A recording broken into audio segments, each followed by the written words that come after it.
Nous sommes aujourd'hui le 16 août 2015 et je rends grâce et gloire à Dieu qui m'inspire de partager avec vous une expérience vécue, là encore, pour toutes celles et ceux que cela pourrait aider et pour dire combien, tout comme vous trouverez plusieurs passages de la parole de Dieu qui le confirment, euh, l'ivrognerie n'est pas de Dieu et bien entendu, jamais je ne pourrais l'encourager. Et même pour confirmer, pour dire combien insister sur cette question-là, combien l'alcool, la drogue et toute autre substance illicite sont des substances que le diable utilise les trois quarts du temps pour assommer, comme par hasard, les personnes qui ont bel et bien besoin d'être précisément conscientes, particulièrement conscientes précisément par rapport à la gravité de ce qu'elles vivent et de l'histoire qu'elles vivent, mais qu'elles comprennent ici que je ne les juge pas. Il y a tout simplement, parce que ce que je comprends, ce que le Seigneur Jésus m'a permis de comprendre, c'est que les trois quarts du temps, les personnes qui ont recours à ce type de substance le font précisément parce qu'elles sont dans des souffrances tellement profondes qu'elles cherchent à les fuir par ces espèces de paradis artificiels. Seulement, je les encourage à ne surtout pas y avoir recours, à ne jamais avoir recours à la consommation de ce type de produit parce que ça ne ramène à aucun type de paradis. S'il faut se mettre à dire qu'il s'agit de paradis artificiel, ce n'est qu'une expression qui, le temps de le dire, j'ai envie de dire, le plaisir que ces personnes-là doivent y trouver doit durer le temps de le dire, mais ça ne va pas plus loin parce qu'en réalité, ça me ramène à une expression que tenait l'une de mes amies. C'est 5 secondes de plaisir, mais l'éternité en enfer avec ces substances-là. Donc, il faut faire attention parce que le fond du problème, c'est que il faut comprendre que celui qui génère toutes ces souffrances-là dans vos vies, ces souffrances aussi profondes, c'est le diable et qui les génère précisément dans l'espoir que vous ne ressortiez jamais la tête hors de l'eau. Et, et, et justement, ces souffrances sont tellement profondes que les trois quarts du temps, vous avez le réflexe d'aller prendre ces substances-là pour oublier ces souffrances-là et les fuir. Le problème, c'est que ça ne résout rien et ça ne résout tellement rien que c'est encore le diable qui vous piège par ce biais-là parce que pour lui, quand vous avez recours à la consommation de ces substances-là, vous vous retrouvez à être, ce ne sont rien d'autre que des substances qu'il utilise pour vous assommer et vous plonger dans un état d'inconscience ou d'ignorance de la réalité qui va être un biais par lequel il va encore vous attaquer pour vous faire plonger encore plus bas, que ce soit spirituellement et sur d'autres plans, réellement aussi, j'ai envie de dire. Et malheureusement, et surtout, eh bien, le résultat de tout ça, c'est que à l'arrivée, ça peut avoir des conséquences très graves sur vos vies et bien des domaines de vos vies. Je me rappelle d'avoir rencontré dans un centre de détoxication chrétien américain où le Seigneur m'avait envoyé un homme qui m'a dit, eh ben, j'étais là, je me disais que c'était un petit verre ou deux avec des amis. Et bien petit à petit, un petit verre ou deux, ça m'a amené à perdre ma maison, perdre mon travail, donc ensuite perdre ma maison parce que je ne pouvais pas payer les échéances, le loyer, et ensuite perdre ma femme parce qu'elle n'en pouvait plus de ce que je la faisais vivre, perdre la confiance de mes enfants et leur amour, et perdre tout ce que j'avais. Et aujourd'hui, je me rends bien compte que la seule solution que j'ai, c'est d'aller en centre de désintoxication pour que je ne laisse plus le diable faire autant de ravages dans ma vie par le biais de l'alcool. Et bien entendu, j'ai rencontré d'autres personnes. Lui, c'était l'alcool, d'autres personnes, c'était la drogue ou d'autres substances. Mais ces personnes-là m'ont toutes témoigné à quel point elles ont compris et intégré qu'en fait, c'est le diable qui faisait des ravages dans leur vie par le biais des souffrances qu'il avait générées et qui les entraînait à aller consommer ces substances-là. Et ce qui ne faisait, la consommation ne faisait rien d'autre que d'aggraver leur situation. Je pense que vous l'avez compris. Voilà pourquoi vous avez aussi compris en toute bonne intelligence, je l'espère, le sens de mon propos ici et de mon témoignage ici, qui justement vous invite à ne surtout jamais recourir à la consommation de ces substances, de jamais les consommer parce que, comme chantait un humoriste de chez nous, attention à la consommation, comme vous le comprenez, ça ne peut que vous amener dans des situations très graves, gravissimes et graves au point même de faire certains passer à côté de leur éternité. Parce que le diable est toujours en train d'essayer de dévoyer les gens, de les détourner de ce qui est important pour leur vie et de les détourner des objectifs que Dieu fixe dans leur vie, les éloigner, les détourner de Dieu et des objectifs que Dieu, et même des victoires que Dieu leur réserve dans leur vie. C'est ainsi que, pour parler donc de l'expérience que j'ai vécue, un jour Dieu m'a envoyé appeler en son nom quelqu'un dont il voulait sauver la vie, comme chaque fois qu'il m'envoie faire un appel. Et c'est une jeune femme très grave qui avait vécu, enfin, qui traversait, pardon, une situation très grave, qui avait vécu des choses très, très graves. Et Dieu voulait l'en délivrer, voulait la sauver. Et moi-même, j'avais à cœur, j'étais très honorée que Dieu m'utilise pour aller l'appeler parce que je comprenais que Dieu voulait la sauver. J'y suis allée en étant déterminée, comme on dit, en tout cas avec beaucoup de bonheur à l'idée que Dieu m'utilise pour sauver cette jeune femme. Et au début, quand je lui ai parlé, elle m'écoutait calmement, tout et tout. Et puis, elle m'a dit, attends, on va changer d'endroit. On va aller se mettre quelque part où on pourra parler plus intimement et discrètement.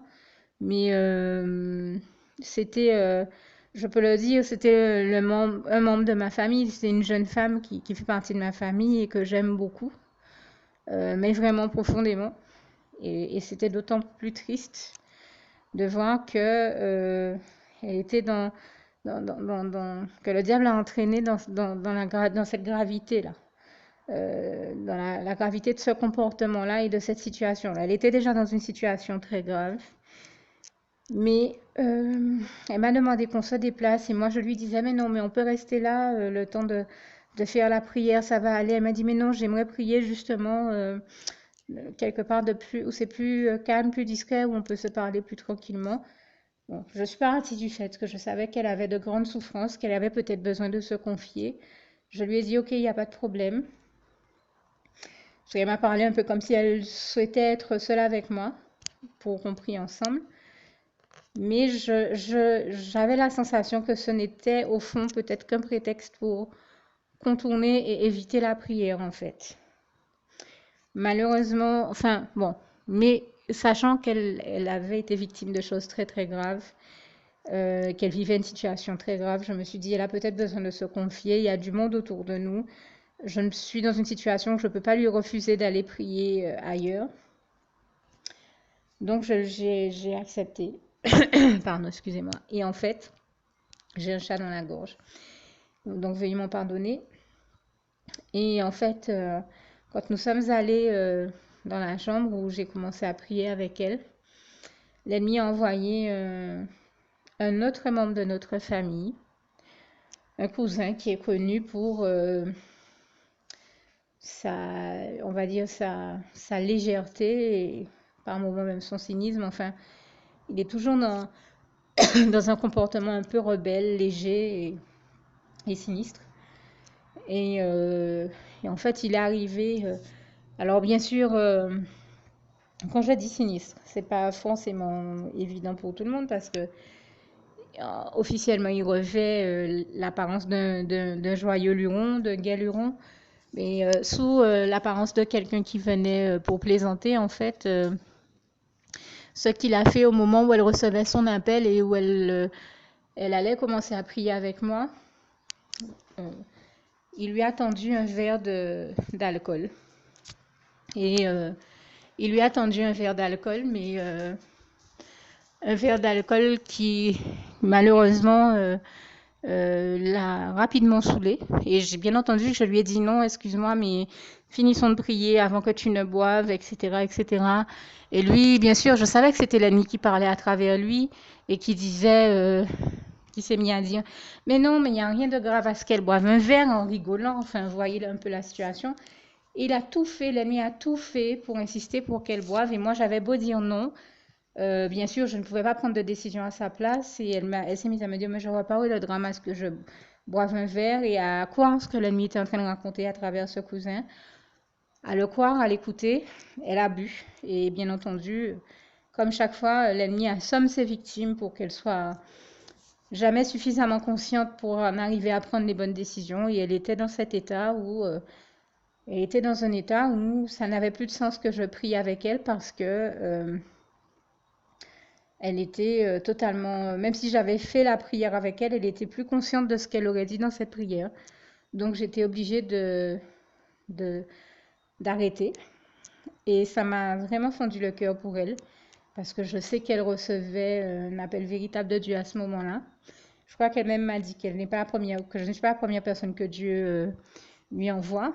Donc elle sait que c'est bien Dieu qui m'envoie.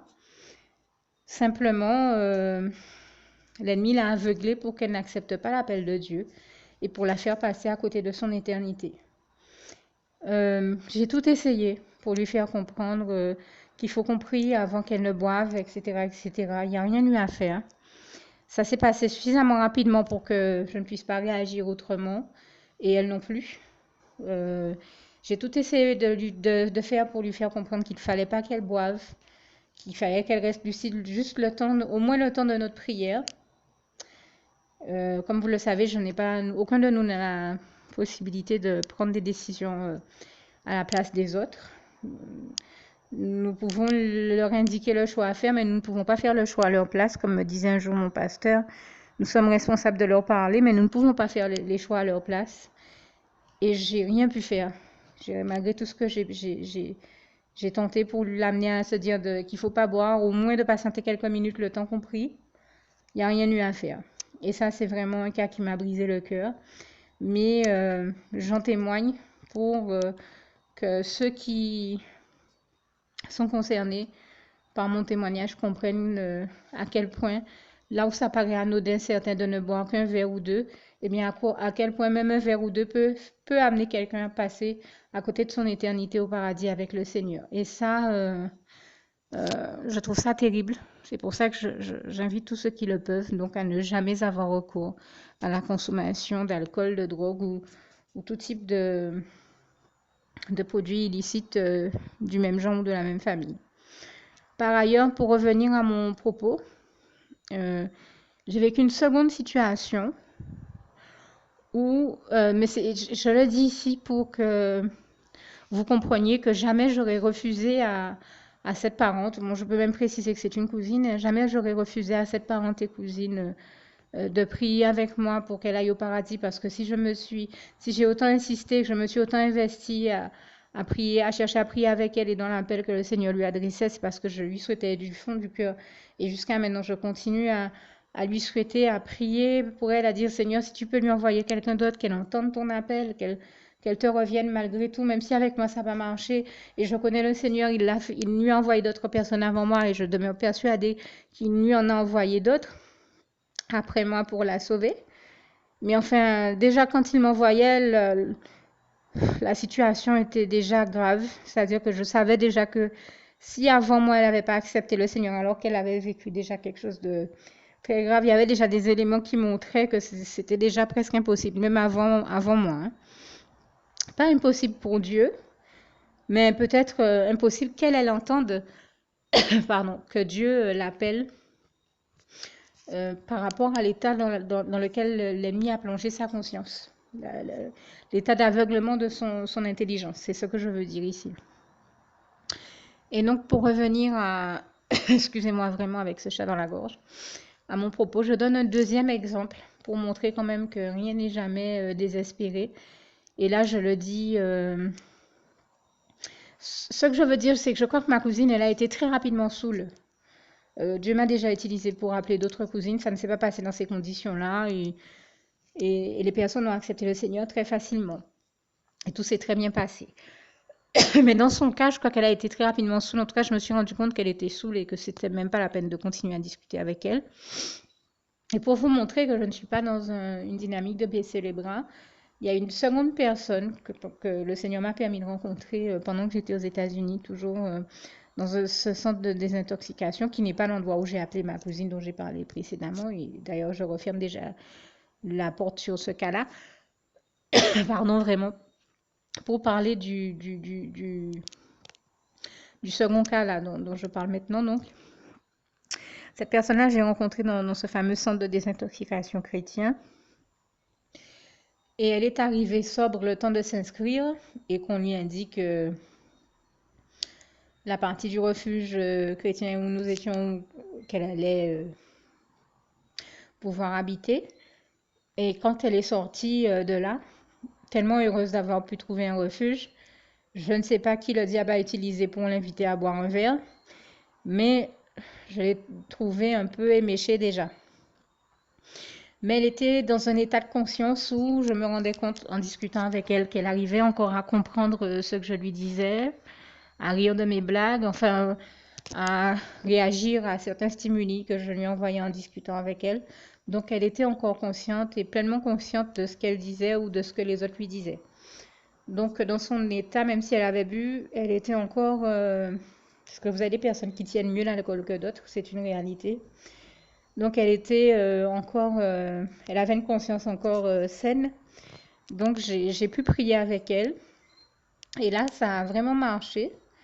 Le Seigneur m'a dit qu'il valide cet appel parce qu'elle a répondu en étant consciente et elle a dit oui au Seigneur Jésus. Et je me suis rendu compte par la suite que le fait que Dieu, Jésus et son Saint-Esprit l'aiment, personnellement, je n'en avais aucun doute. Je me suis dit, si le Seigneur me met à cœur de prier avec elle, même dans l'état où elle est, c'est que Dieu l'aime vraiment, veut vraiment la sauver, comme c'est le cas pour toutes les personnes qu'il m'envoie appeler de toute manière et toute la gloire lui en revient. Mais je me suis rendu compte qu'elle aussi aimait le Seigneur. Puisqu'après, on a eu à passer, je crois, le reste de mon séjour, pratiquement, elle était presque tous les jours avec moi et elle allait au culte avec moi, au culte d'adoration de Dieu, à l'église avec moi, avec nous tous. Elle aimait louer le Seigneur, elle aimait m'entendre louer le Seigneur, elle aimait les choses de Dieu. Dieu parle puissamment en elle, agit puissamment en elle, c'est très très beau. C'est une jeune fille que personnellement je trouve extraordinaire parce que Dieu lui a donné un cœur magnifique. Je l'ai vue faire des choses très très belles, telles que de se déchausser pour enlever. Elle sortait de l'hôpital après avoir été gravement malade et après avoir failli mourir à l'hôpital. Elle s'est déchaussée pour donner ses chaussures à un clochard alors qu'elle sortait de l'hôpital. Je l'ai vue faire des choses vraiment très très belles. Et nous savons qu'il n'y a que Dieu qui a pu manifester un tel amour à un clochard ou à... Enfin, quand je dis un clochard, un SDF, je n'ai pas de mépris pour ces personnes-là. Là encore, je le dis ici. Au contraire, je me sens solidaire de leur cause. J'emploie une expression commune. J'espère que là aussi c'est compris, mais sans méchanceté aucune. Mais elle s'est déchaussée pour donner à un SDF l'occasion de pouvoir avoir des chaussures. Et, et si je l'avais vu faire ça une seule fois, je me dirais, bon, c'est peut-être, non, je sais pas, elle passe dans la rue, elle s'achète des canettes de boissons rafraîchissantes. Eh ben, elle se met à distribuer le long du chemin les canettes qu'elle a en main aux SDF qui sont sur notre passage. Je la voyais faire des choses comme ça tout le temps. Et je savais que c'était Dieu qui montrait son amour à, pardon, excusez-moi, à ses enfants parmi ces SDF-là. C'est vous dire que justement, je ne les juge pas, mais j'ai trop bien vu le grand amour de Dieu pour l'être humain dans ces cas-là. Quelles que soient les situations graves qu'il vit, Dieu est là et Dieu est avec eux et Dieu les aime, Dieu les encourage et Dieu les sauve et que ceux qui écoutent ce témoignage-là et qui vivent ces situations-là sachent que Dieu, à travers même ce que je suis en train de dire, les aime et est avec eux, continue à les aimer, à les sauver, à veiller sur eux, à les protéger de tout ce dont ils ont besoin de l'aide jusqu'à ce qu'ils restaurent leur vie. Donc, ils n'ont pas à s'en inquiéter. Mais justement, j'ai tellement vu Dieu l'utiliser pour bénir des SDF et d'autres personnes que vraiment, j'ai été profondément touchée par son cas et j'ai bien vu que Dieu l'a réellement sauvée et qu'il y avait un grand amour entre Dieu et elle et dans le cœur de Dieu pour elle et dans son cœur pour Dieu aussi. Donc, j'ai trouvé ça très très beau et je sais que c'était un appel véritable et qu'il a réellement fonctionner. Le Seigneur m'a dit qu'il validait cet appel-là et je me suis rendu compte qu'il était réellement valide, justement, c'est le cas de le dire, puisque j'ai continué à voir Dieu agir puissamment à travers elle. Voilà un cas où, même si elle avait bu, elle était encore suffisamment consciente pour avoir dit oui sincèrement au Seigneur, et tant mieux. Par ailleurs, vous comprendrez que, tant mieux pour ce cas-là, et c'est une manière d'encourager ceux qui, tout comme moi, ont ce rôle de faire l'appel pour Dieu, de ne pas se laisser décourager, de leur faire savoir que s'ils sont en face d'une personne qui est dans un état de conscience suffisamment bon, où la personne est suffisamment éveillée et consciente, on peut faire l'appel. Mais dans d'autres cas, il n'y a rien à faire, il est trop tard. Et c'est pour ça que c'est de ces cas-là que je parlais au début, tout simplement pour dire justement à tous ceux qui, des fois, peut-être boivent ou autre chose, qu'ils se rendent compte que l'alcool, ça peut les amener à passer à côté de leur éternité avec le Seigneur. Donc, d'arrêter la consommation d'alcool et de drogue et de toute autre substance illicite, vraiment au nom puissant du Seigneur Jésus, parce que ça peut vous amener à passer à côté de choses très importantes dont Dieu veut vous bénir, malheureusement, y compris votre éternité au paradis. Donc, choisissez de rester sobre aussi souvent que vous le pouvez, d'autant que par rapport à ce que je vous disais tout à l'heure, je remercie le Seigneur Jésus qui m'a permis de comprendre que les 3/4 du temps, c'est parce que les personnes qui sont dans ces consommations-là ont subi les pires souffrances qu'elles plongent dans la gravité d'aller avoir recours à ces produits-là, ces consommations-là. Le problème est que justement, c'est vraiment un cercle vicieux dans lequel l'ennemi essaie de les entraîner, parce que ce sont précisément ces personnes-là qui ont besoin de rester lucides et sobres pour pouvoir comprendre la complexité de ce qu'elles vivent et des attaques que l'ennemi produit dans leur vie. Et c'est bien parce qu'il sait que si elles restent sobres, elles risquent de prendre conscience, de rester lucide sur qui il est, de quelles sont ses attaques, qu'il fait tout pour les amener à consommer, justement. Ce qu'il sait qui va les assommer. Donc, qu'elles ne se laissent plus assommer, détourner, dévoyer par le diable de leur destinée et de leur éternité. Au nom puissant du Seigneur Jésus, c'est vraiment ce à quoi je les invite en arrêtant toute consommation donc d'alcool, de produits illicites, de drogue et tout autre produit illicite en tout genre.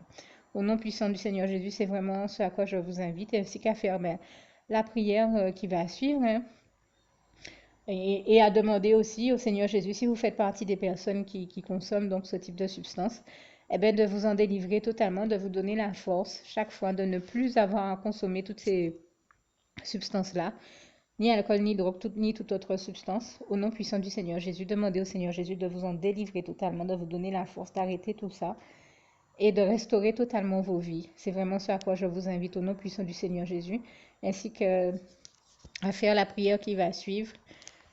Qui vous permettra de faire le choix donc de vous mettre vous-même à l'abri dans les bras d'amour du Seigneur Jésus. Le seul meilleur abri qui soit, le seul endroit où nous puissions être, totalement à l'abri de ce monde cruel. Que Dieu vous garde et vous bénisse tous, et je termine donc avec ce passage de Philippiens 4, verset 7. Que la paix de Dieu qui surpasse toute intelligence garde vos cœurs et vos pensées en Jésus-Christ. À bientôt. Juste une petite précision pour tous ceux qui ne sont pas encore, qui n'ont pas encore choisi la meilleure des options qui soit, qui est celle d'aller se placer, de faire le choix à soi-même, d'aller se placer dans les bras d'amour de Jésus-Christ, pour se mettre à l'abri de ce monde cruel. Eh bien, je partage avec vous la prière par le biais de laquelle on y accède. Et commence par vous rappeler également ce passage de Jean 14, verset 6, où il est écrit que Jésus-Christ est le chemin, la vérité et la vie. Nul ne vient au Père, Dieu, sans passer par le Fils Jésus-Christ, bien sûr. Je le dis à ma manière, vous regarderez comme il est actuellement écrit dans vos Bibles là encore. Et donc, n'hésitez pas à ouvrir vos cœurs à Dieu, à Jésus, à son Saint-Esprit, à être sincère avec lui et à lui adresser la prière qui suit, à lui dire tout simplement: Éternel mon Dieu, Seigneur Jésus-Christ, moi, un tel, vous dites votre nom et votre prénom, je t'accepte aujourd'hui comme mon sauveur personnel, le seul maître et roi de ma vie. Je remets toute ma vie entre tes mains puisqu'elle t'appartient, éternel mon Dieu, puisque tu l'as créée, cette vie. Donc tu en es donc le seul maître et propriétaire comme de tout ce qui existe dans tout l'univers. Je remets donc toute ma vie entre tes mains, je te la donne.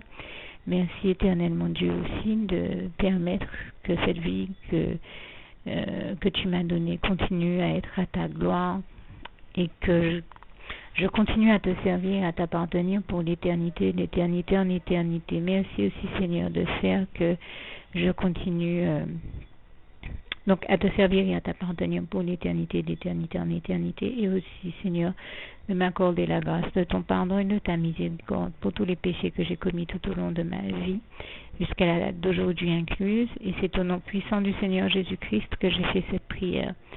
Et à vous tous qui avez fait cette prière, je vous dis que Dieu vous bénisse abondamment, puissamment, richement. Et surtout, n'hésitez pas à la partager avec tous vos proches et contacts, amis, membres de vos familles, collègues, bien-aimés, tous ceux que vous aimez.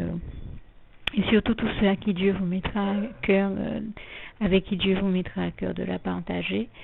Et comme j'aime à le dire, si vous n'avez pas encore pris le temps de faire cette prière, comprenez bien que voilà, ça ne vous coûte rien de la faire, c'est gratuit, c'est indolore, et que voilà, vous n'êtes pas obligé de me croire, mais moi il m'est arrivé tout comme vous de devoir faire cette prière un jour dans ma vie, et quand on m'a proposé de la faire, je me suis dit, et si c'était vrai, et si c'était vraiment Dieu qui, par ce biais-là, m'appelait à lui et me demandait de lui donner ma vie, de l'accepter, c'était Jésus qui était en train de vraiment me tendre la main et qui était en train de me demander de l'accepter comme mon sauveur personnel, je ne pourrais pas passer à côté de l'occasion de lui dire oui, parce qu'il faut aussi que je reste ouvert ou ouverte à ce que Dieu peut avoir à me dire.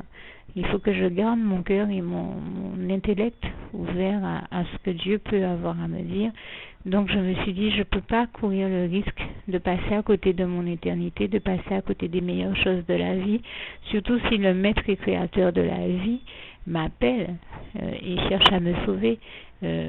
Pour être sauvé, il faut bien que je lui dise oui, que je souhaite qu'il me sauve. Oui, Seigneur Jésus-Christ, je t'accepte comme mon sauveur personnel. Et c'est le sens de cette prière. Et comme je dis, elle ne nous coûte rien à faire. Et puis surtout, moi je vous dis, du jour où je l'ai faite, j'ai vu Jésus changer ma vie en mieux sur tous les plans. Et donc je crois que ça ne vous coûtera rien, ça ne vous coûte rien vous non plus de la faire et puis d'expérimenter, de regarder comment les choses vont se dérouler dans votre vie, de regarder Jésus changer votre vie en mieux, à vous aussi. Et voilà, d'en faire l'expérience. Et pour en faire l'expérience, il faut commencer par faire cette prière. Donc si vous ne l'avez pas encore dite, réembobinez tout simplement cette vidéo ou ce document si vous préférez, réécoutez-le et dites avec moi la prière que vous m'avez entendu mentionner. Et n'oubliez surtout jamais que tout est possible à celui qui croit en Dieu, en Jésus-Christ et en son Saint-Esprit, comme il est écrit en Marc 9, verset 23, et que tout est possible à Dieu, comme il est écrit en Marc 10, verset 27. Que Dieu vous bénisse donc et à bientôt.